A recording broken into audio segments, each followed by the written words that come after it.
Look at that. Isn't that a great layout? You son of a gun. This campaign is no good. No good! Darren and Larry, the original Mad Men on Bewitched. Hi, I'm John Malos, and welcome to this edition of Connect with Me right here on Comcast Channel 187 and 43.6. We're broadcasting live from the showroom floor at Ventura TV. Today, a very, very special guest, one of the most respected men in the Central Valley in the state of California. His name is Peter G. Mehas. Your phone calls are important. 265-4331. We're back in a moment.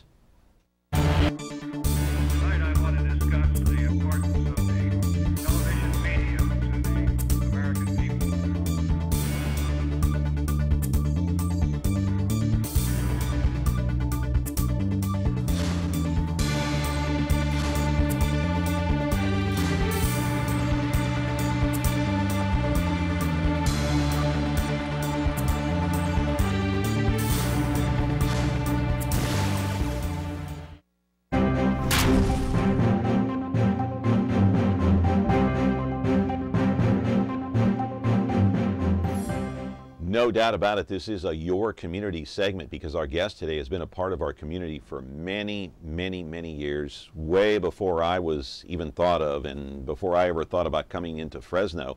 He was the former county superintendent of schools here in Fresno County, of course, from 1990 until 2006. That's the better part of 16 years. One of the most respected men in education. He spent the better part of his life in education. What, 45 or 50 years? That is a long, long time.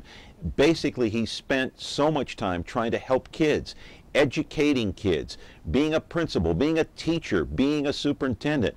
He did it all, and, you know, he obviously wanted to do this. This was his life calling. But you know, it's interesting because he's part of a Bible study right now, a group of people that get together maybe once a month. We'll ask him about this, and they study the Bible. It's not unlike any other type of Bible study that you would see in any church, right? But when they get together, here is what Pete Mehas had to say when he stood up in front of the groups about, you know, being educated, about having a job, about having a title, about how sometimes you just lose sight of the ball. Listen. I've always, from the time I was a Greek Orthodox altar boy in my time with Young Life, got into the scripture, but it was always difficult for me to go back and apply the scripture to everyday living. I mean, there was a separation. But one of the things with this group that we got together, I would look at problems I was confronted with in a leadership role. But oftentimes leaders are reluctant because once you get, the worst thing that can happen to a person sometimes when you get degrees and you get titles. Because people think and you think you're supposed to know it all. And that's when you don't know anything. And so you're afraid to ask questions. So that's why I was reluctant oftentimes to ask questions because, hey, you know, you're the superintendent, you're this, you're that. That's amazing. Coming from Pete Mehas, Peter G. Mehas, live in our studio now. He is the former superintendent of schools in Fresno County, former education secretary, the state of California. He also now sits on the board of trustees on the selection committee to choose the next president at Fresno State. We're going to talk to him about his comments there at that Bible study. A group of people, they get together each month to talk about, hey, what would Moses have done? What would Jesus have done? We're going to talk to him about that and all of the problems going on at Fresno Unified as well. Your phone calls, your involvement in this program, crucial to us here at Connect with Me. 265-4331. Peter G. Mehas is in our studio. Call in, ask a question. We're back in just a moment. Frigidaire. We introduced the first home freezer, the first pulsator agitator washer.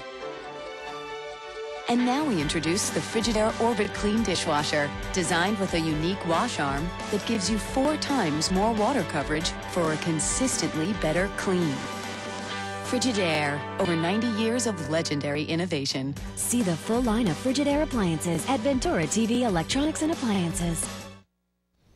And we're back. Our special guest today, Your Community segment, is Peter G. Mehas. Hi, Pete. How are you? John, so good to see you, and thank you for the kind words. Oh, listen, your life calling has been education. There's no doubt about it. Who knows more about it than you do? Well, right? I'm sure there are a lot of folks, but I've been blessed to be surrounded by great teachers, great parents, and a great community. So I've learned a great deal, and I'm still trying to learn to get those answers. How about the Bible study group now? How often do you go? Is it once a month, once a week? It's once a week. And, okay, I was wrong about that. Yeah, sorry. No, it's once a week, and sometimes we missed. Like yesterday, I had a trustee meeting the last couple of days in Long Beach, so I couldn't make it. But it's a very, very informal group. And the people come, and we talk about men problems. We talk about things that we're confronted with. And the thing I enjoy about this group is that the difficult questions in life, whether it's jealousy or temptations, we go back and we're very open with each other and saying, how do we go about solving this from a biblical point of view? And does it work?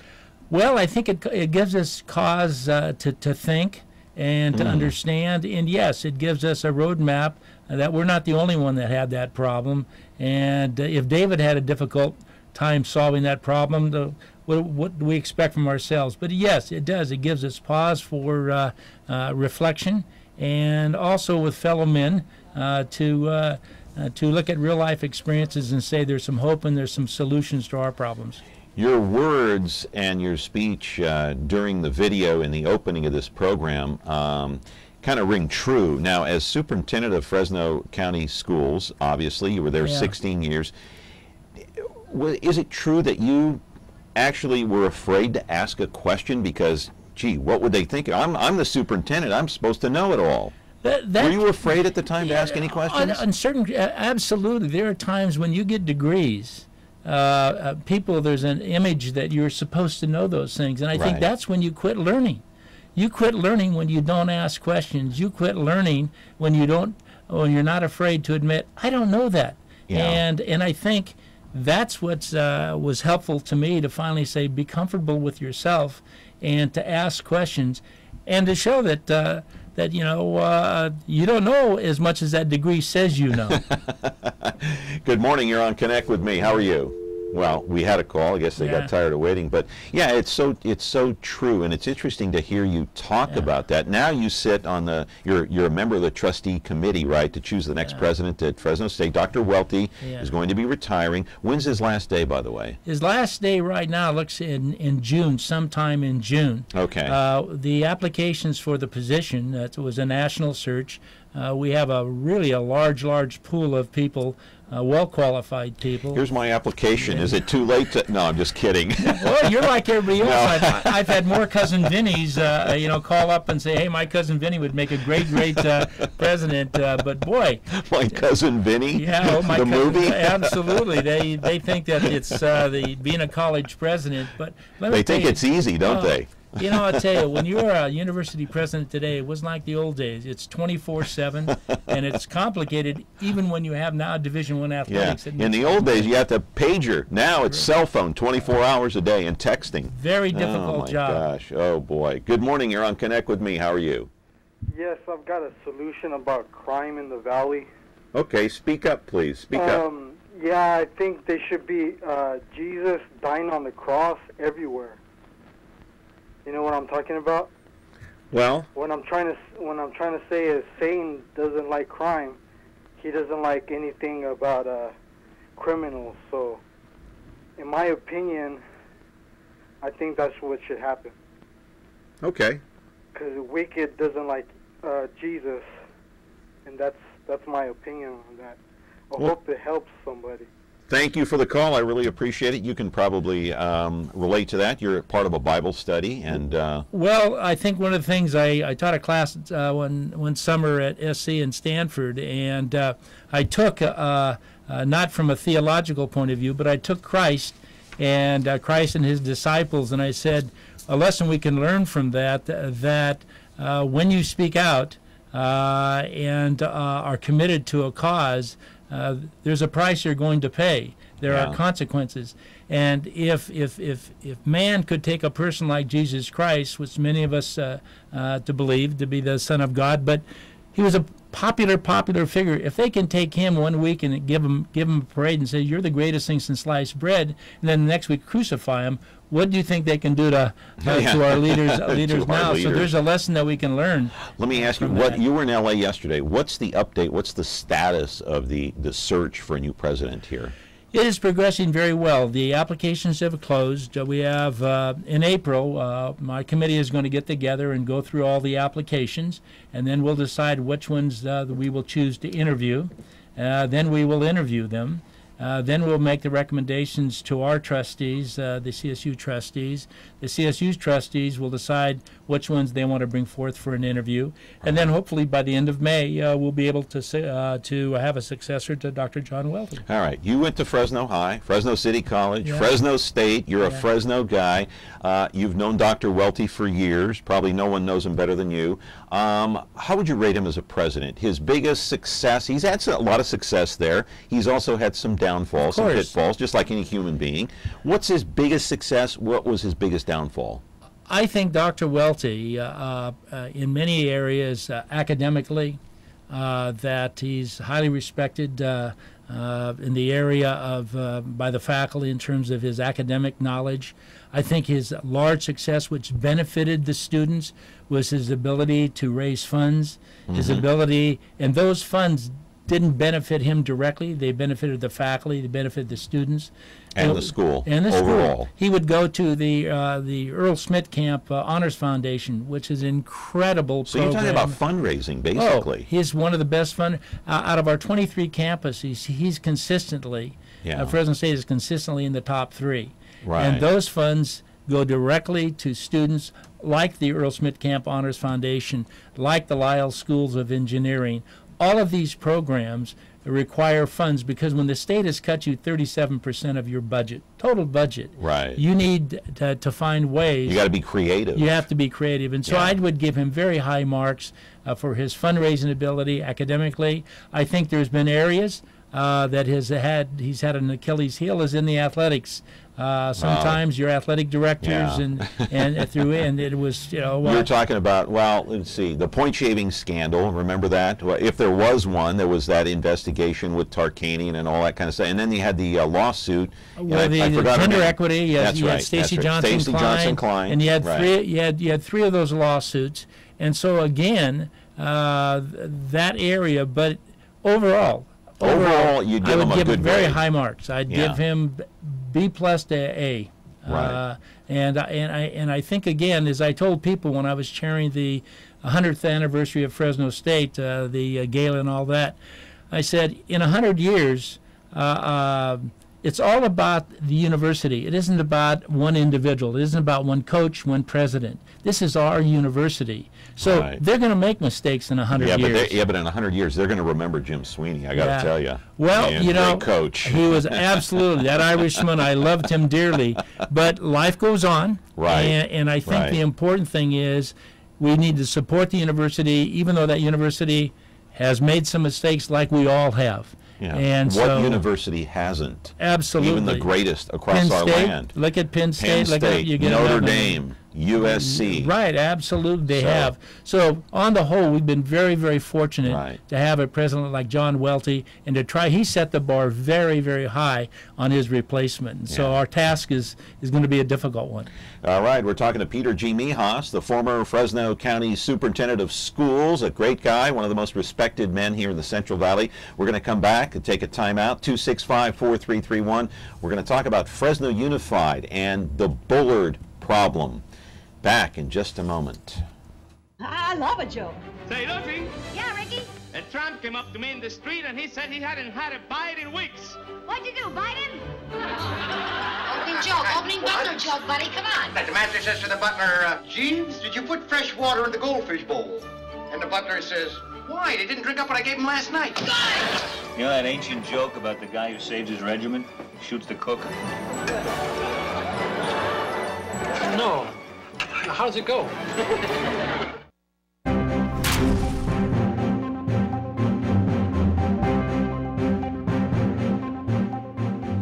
We're talking with Peter G. Mehas today, the former superintendent of schools here in Fresno County. And you know, a while back we had some guests here on the program talking about Reform Fresno Unified. That is a group that's trying to split the district, Fresno Unified, in half. They're trying to collect some 19,000 signatures. They want to put this thing on the ballot sometime in November.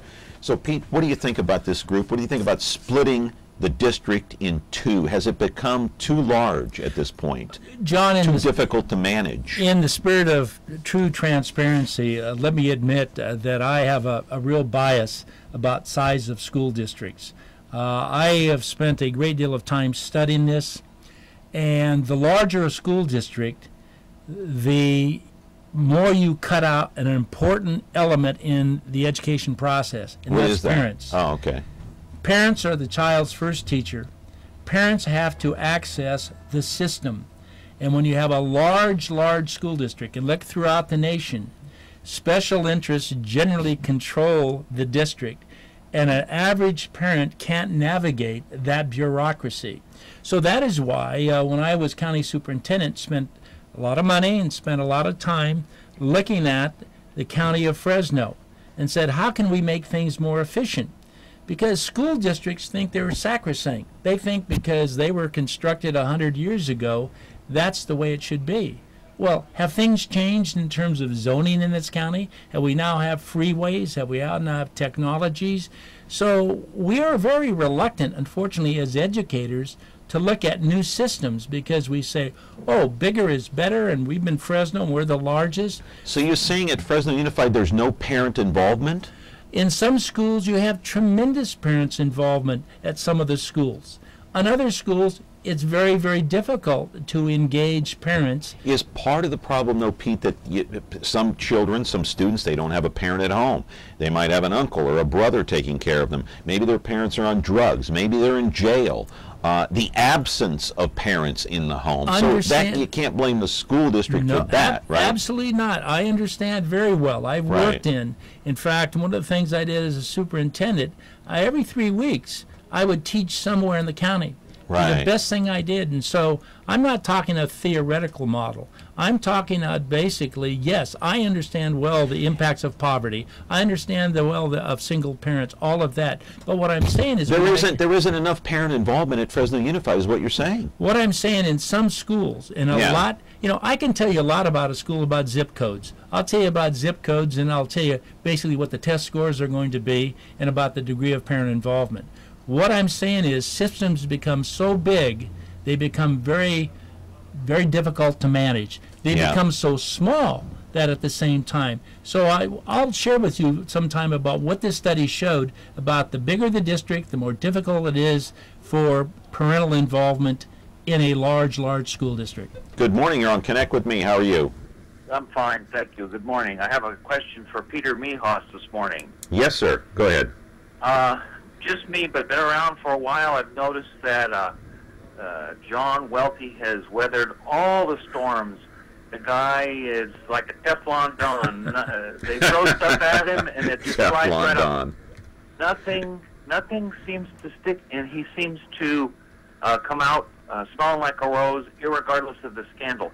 How do you explain this? How does this? How come he hasn't been called to task on some issues that the community obviously was at odds with Dr. Welty? Sure. Thank you for the question. I appreciate it. Excellent question, and I couldn't agree with you more. Some presidents, one or two of the things that have happened would have been a deal closer. But John has built up enough equity in the community by reaching out in many, many different areas, and that equity has sustained him. Yes, he is on his watch. There's been 2 or 3 things that would kill any president in terms of their career. But because he had enough equity on other programs and admitted to the fact that these were problems, and again, when people say, well, how come he hasn't been taken to task, that's not entirely correct. I think he's assumed responsibility from where those mistakes were made, and clearly he has to. He's the leader of the organization. That's what we pay him for. But to make an assumption that that has not been called to his attention it would not be correct. But I think overall, it's because of that equity he built up by reaching out to the community, by having many, many programs that has benefited the committee. The committee says, okay, but if you look at those mistakes, they've been primarily in athletics.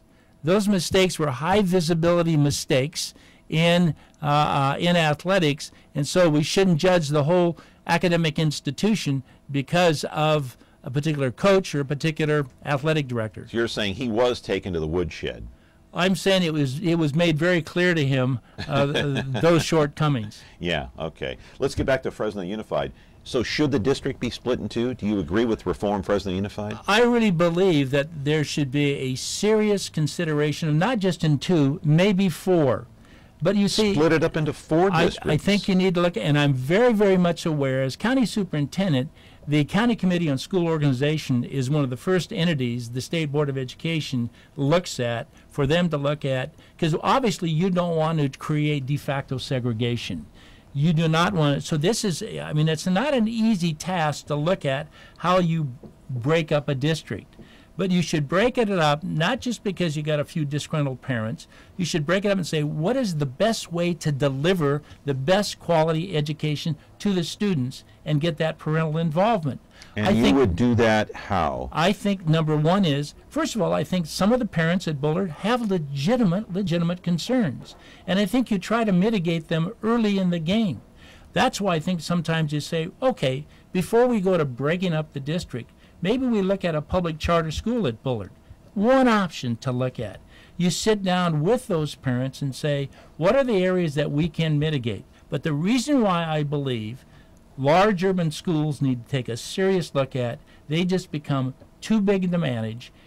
And if anything I've learned after close to 50 years in education, you win or die with your site level principals and how those local, because the site level principals with their teaching staff are the ones that do the heavy lifting at the end of the day. Mm-hmm. Kids don't get educated at the district office or the county office.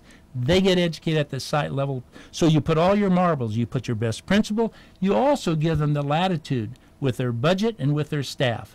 A cookie cutter approach, when you get large school districts, we say, well, gee, we got to treat them all the same. No, you don't have to treat them all the same, because each school has different problems. Problems that they have at Bullard are different than they have at West Fresno or whatever. Yeah. And so, of course, you want equity in terms of, but at different times they require different funding formulas. Maybe that's why Central Unified is doing better. They're smaller. Maybe that's why Sanger Unified is doing better. Well, they're look smaller. at Clovis. Look at Clovis for a long time, because you have parental involvement. You have in terms of your communications are a lot easier when you have a smaller district. The bigger you get, the more complex it is to communicate with your teachers and your faculty and the community. It's hard to manage that big gorilla. It's huge gorilla. All right. Huge. We're going to take a break here talking to Peter G. Mehas, one of the most respected men in education around the state of California. Your phone calls important, 265-4331. Back in a moment. Ventura TV Appliance Center. We're the save energy, save time, save money place. The Energy Star qualified #1 rated high efficiency Cabrio from Whirlpool Place. You heard right. Right now, save big on select Whirlpool Cabrio laundry pairs and pay no interest when paid in full within 6 months. At the hometown low price, think outside the big box place. Since 1951, Ventura TV Appliance Center. We're working hard to be your place. All right, let's get right to it. Just a few minutes left. Peter G. Mehas, the guest here. Let's roll a videotape. I want to take you to Bullard High School. Reform Fresno Unified has said that this has gone from being one of the best high schools in the entire state, maybe the country, to one of the worst. Why? You've got fights on campus, you've got drug use, there's a gang presence, using the bathrooms can be dangerous. Look at this cell phone video taken by someone on campus of the fighting. Don't know what's going on there. Pete, your comments as you look at this disturbing video. Pete, go ahead. Yeah. Well, I think obviously it is disturbing, and I think in terms of parents have a right to be concerned when there's fighting going on, when students can't safely go into a restroom, and I think those problems definitely have to be addressed. I think the observation, Bullard was a lighthouse high school. I've known many graduates from Bullard High School. I know when I was principal at Clovis High, we looked at many of the fine teaching staff and programs they had. Things have changed both in terms of demographics and how students get enrolled. And so that is why I think it's imperative that the Fresno Unified School District superintendent work with the parents to legitimately say, how can we mitigate these problems? All right. Good morning. You're on Connect with me. How are you? Yeah, okay. How you doing? Good, good. Quickly, what's your question? Because we're almost out of time.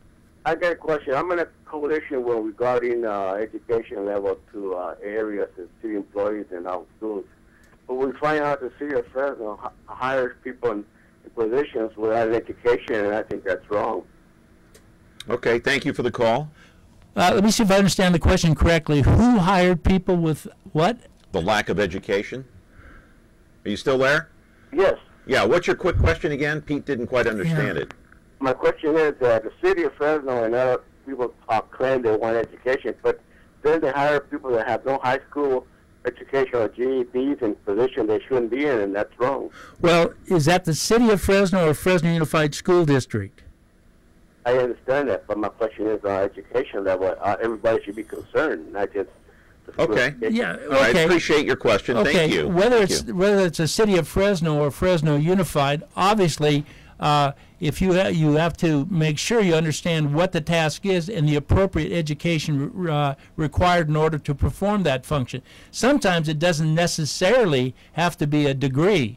I know a lot of life folks, experience. A lot of people who would be. We learned this when we hired people from the military that didn't necessarily have all the academic degrees, but they had great life experience and they were very valuable to our educational system. So the criteria should be what is the job required and level of education, not necessarily just the degree. Pete, let me ask you, Reform Fresno Unified also claims that the Bullard feeder system, Tenaya, Wawona, Gibson, Malik, Faulkner, no gate programs. You agree with that? They're not paying attention to Bullard. Well, I think the important thing is that the board needs to look at these concerns. And I think if you're going to have a feeder system, that's so important, particularly like a school like Bullard. No gate programs, they say. They should have programs that meet the needs of their kids. And so I think in their area. Absolutely. So you shouldn't have to send a kid from Northwest down to Edison Computech, which is located in southeast Fresno. I think in terms of, I believe so strongly in neighborhood schools. Right. Strongly in neighborhood schools.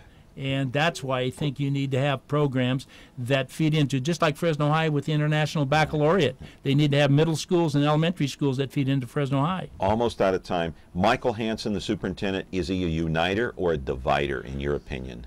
I think Michael Hansen is trying to do the right thing. I think he wants the best for Fresno.